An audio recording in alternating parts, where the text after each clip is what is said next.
মাশাল্লাহ, আমার রেসার কবুতর দীর্ঘদিন ধরে এরা জোড়া নিছিল। তবে এদের বয়সটা পরিপূর্ণ হয়েছিল না আমার যতটুকু ধারণা, যার কারণে এরা ডিম পাড়তেছিল না। তো আজ কয়েকদিন ধরে দেখতেছিলাম এরা খড়কুটো টানতেছে। আমার ধারণা ছিল হয়তো বা খুব সংক্ষেপে ডিম দিয়ে দিবে। এদেরকে ভালো খাবারটা দেওয়া হচ্ছে এবং গ্রিড দেওয়া হচ্ছে প্রতিনিয়ত। তো আজকে মাশাল্লাহ এসে বাইরের থেকে এসে দেখলাম আমার মাদিটা ডিম দিয়ে দিছে। এই যে মাদি, ওই যে ওখানে ডিম, আর এই যে ওর নরটা। ওরা এই পাশেও কুটো টানছে, এই পাশেও কিছু কুটো টানা ছিল আগে এবং পরবর্তীতে আরও কিছু কুটো টানা হয়েছে, ওরা টানছে এবং পরবর্তীতে ডিম দিয়ে দিছে। তো আমি এখন এদেরকে খাবার দিব, খাবার দিয়ে ডিমটা চেক করে দেখব কী অবস্থা।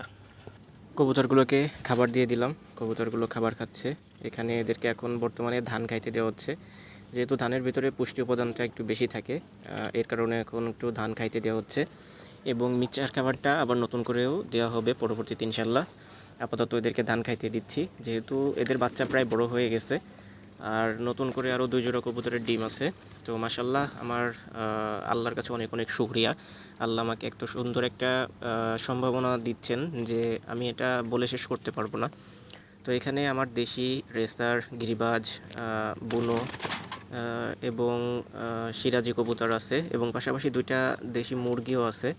মুরগি 2টাও মাশাল্লাহ অনেক সুন্দর, অ্যাক্টিভিটিসগুলোও খুব সুন্দর আছে। ওরা খুব সুন্দরভাবেই খাওয়া দাওয়া করে, আল্লাহর রহমতে অনেক সুস্থ আছে। আল্লাহর কাছে একটা চাওয়া, সবসময় যেন সুন্দরভাবে থাকতে পারি।